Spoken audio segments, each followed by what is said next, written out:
I'm Logan Crawford, and right now on GBN, we're talking about a powerful book. It is called Unparented, Healing from Narcissistic and Borderline Family Systems. It is written by a terrific author. Her name is Dr. Ashley Quiroz. This powerful blend of memoir, clinical insight, and healing tools shines a light on the hidden trauma of emotional neglect, what happened and what didn't happen. Those are some of the questions that are tackled. If you grew up walking on eggshells around narcissistic or borderline family dynamics, this conversation and this book is about naming it clearly and learning how to move forward with boundaries, self-trust, and real wellness. We're delighted to have this very talented author join us here today. We thank the team at Atticus Publishing for helping us put her on TV today, and we ask viewers like you to support authors like her by subscribing to our channel and by purchasing her amazing book. The links are below this interview. Doctor, thank you so much for joining us here today. Oh, thanks for having me. It's a great honor to have you on the show. The book is very, very powerful. The title itself really grabs your attention, Unparented. It's unforgettable. What does that mean to you, and why did you title the book that? That's a good question. I think unparented in a word captures, I think, not just how I personally felt in many occasions growing up, but I think how many people feel in similar situations with their family dynamics. And I really wanted to find a word that created an emotion when you think about it and really, again, captured that experience. I think that there are so many reasons why this book began, and unparented kind of is this encapsulated word for it. Absolutely. You write that trauma is also about what didn't happen. How do you help people finally recognize that kind of harm? Yeah, I think it's not an uncommon experience, I think, for some people growing up where they feel like something is missing, and they can't quite identify what it is, whether it's warmth, whether it's the way a parent looks at us, or the way that they check in with us when something is wrong. I think going through some of the aspects of narcissistic personality disorder and borderline personality disorder in the book really goes along the lines of trying to help people recognize some of those traits so that they can then look at, are those traits connected to why I feel this way? Mm. And to connect with how it manifests in their family, if that applies. Yeah, absolutely. Your book starts out with basically a memoir. That's part one. When did you realize that your family had a level of dysfunction? I remember being a very small child and just feeling like something was off, that my family felt a little different than other families. I think I took that feeling with me for many years, but it wasn't until I was studying psychology, and I remember sitting in class. It was actually my abnormal psychology class, and they were going over diagnostic criteria for personality disorders. And I remember distinctly kind of freezing in my seat and just feeling like it really resonated for me. And I remember wanting to take that feeling and wanting to share it with other people, who may be experiencing a similar thing. But I just didn't have the language for it at the time. So that was something that, that course, and I remember that professor really stuck with me. Yeah. It was basically your aha moment. You realized what had been happening during your childhood and why you felt the way you did about different things. Why do subtle, looks fine from the outside households often create the deepest confusion for the child? Yes, I think that's a huge point in the book. And, I think from the outside, when things look fine, we don't get a lot of validation from other people. We certainly, if anyone even really notices that anything is off, I mean, it's very rare. You have to really be entrenched in the family unit. And even then, I talk about how siblings can have different experiences and interpretations. But for instance, in my family, extended family will say things like, oh, that's your mom, that's your dad. You should, um, unconditionally kind of be there for them, regardless of what they're doing. It's no big deal. the you're too sensitives, and I think it can be a very isolating experience to go through what didn't happen. And I think that's part of why the silence around it or the subtlety can be so hard to cope with, especially, as a contrast to, obviously it's a whole different experience with, severe let's say physical trauma, and which is recognized with the eye. You can see it, it's tangible. But emotionally, in these cases, it kind of goes under the radar. And so that's why I think this book becomes important to highlight what those feelings can be and what to do with them, essentially. It's interesting that you can have family members that have completely different views of the same family. Is it because the individuals are different? One person just might be tougher, more rugged, the other one might be more sensitive and empathetic? I definitely think there are some personality traits that make us more resilient. Absolutely. I think the way that we have learned to cope and our own defense mechanisms can be different depending on the person. So, for instance, if I think naturally I'm somebody who really wants to talk about things and experience my emotions, whereas perhaps, a sibling might be more avoidant and kind of a go with the flow kind of a person. And I think that can be perceived in the family as like, oh, that's the easy child, or Mhm. and the one that brings things up is the troublesome child. And I think it's so important in these scenarios that there's a voice to it, that there's a conversation about it. And children are treated differently. Some children are a magnet for abuse. Other children are a magnet for neglect. Within the same household, there are favorite children. There are children that are resented because one might look like a spouse and the spouses aren't getting along. So there's a whole litany of dysfunction that can happen, and that why one child can have a decent experience growing up and the other child can feel like this was a mess. What are some Yeah. of the biggest misconceptions you see in NPD, about NPD in everyday conversations? I think even at the starting point, a lot of people don't understand what narcissistic personality really looks like. I think, you hear about narcissism in pop culture, and I think a lot of people imagine the stereotypical, combing your hair in the mirror kind of a mentality. And it really doesn't have to look like that. I mean, that's one type of how narcissism can manifest. But as we're saying, it can really manifest in covert types of ways. In passive aggressive types of ways that again go under the radar. Subtleties, so for instance a parent might have a lot of expectations for what their child should be doing to kind of understand their needs or cater to them, or follow their expectations, and they see their child as this representation of or an extension of themselves rather than their own person. And so I think that piece, becomes important here in terms of understanding narcissism, because it can wear a few different cloaks, if you will. Yeah. What's the difference between borderline personality disorder and narcissistic personality disorder? Yes. So there's quite a bit of overlap between the two, but I'll talk about each one separately.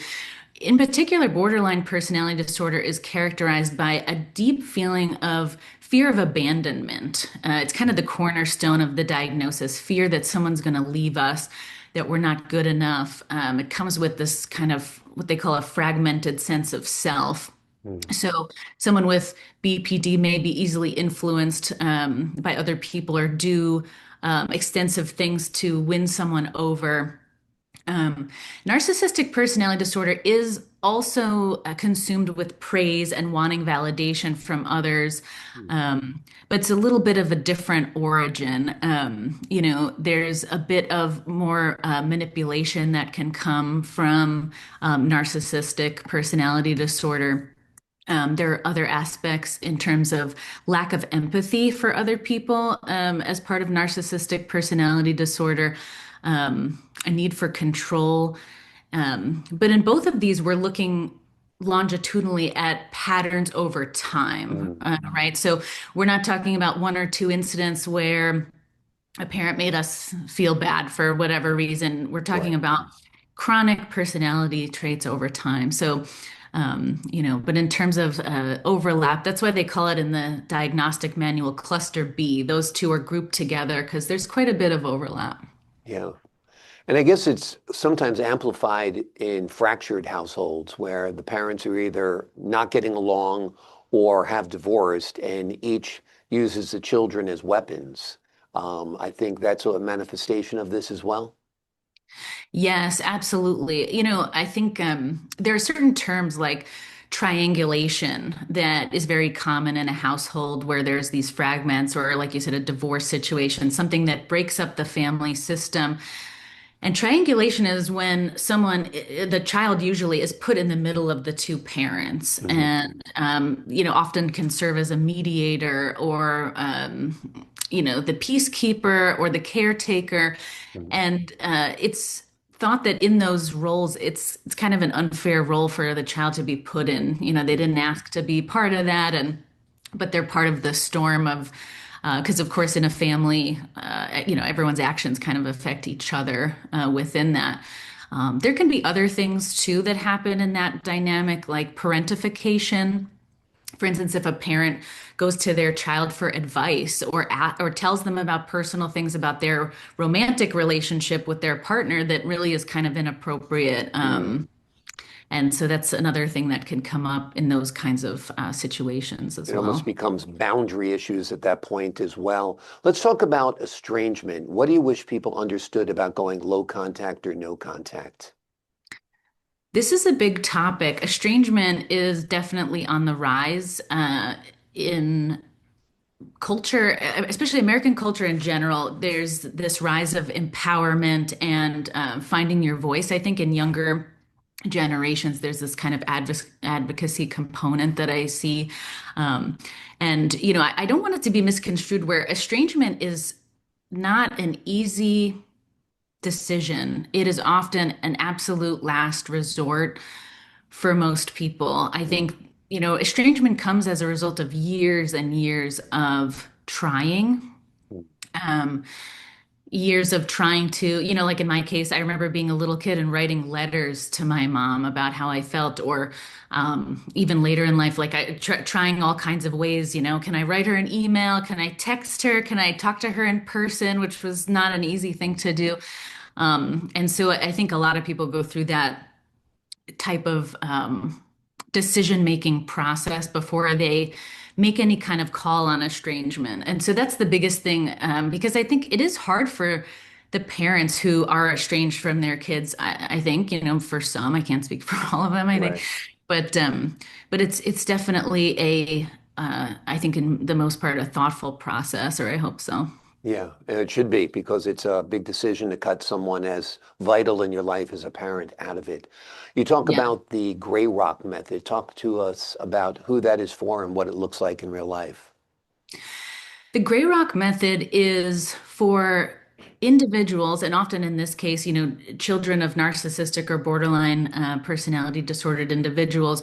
It's a way to, if we're not ready for estrangement, it can be sort of the halfway point Hmm. there where we still want to keep a connection with the parent, but we're not ready to really let them fully into our life, tell them details about what's going on in our relationships, because essentially it opens us up to criticism or just any negative consequence from the relationship. And so what we do with Gray Rock is we create a scenario where we're as uninteresting as possible.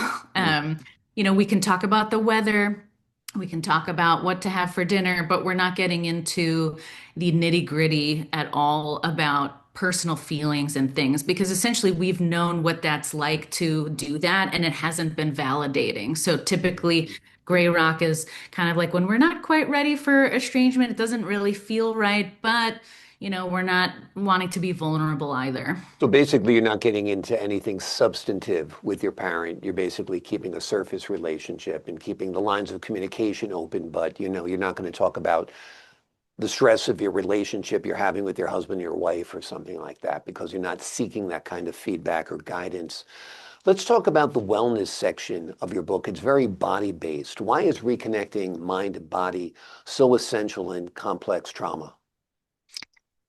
Absolutely. I think connection to the body is huge. We know certain things about trauma. With whatever type of trauma it is, it's very likely that our mind and body go in separate directions. It's like we're having two different parallel processes. And when we think about healing and we think about recovery, one thing we're wanting to really do is integrate those two sides.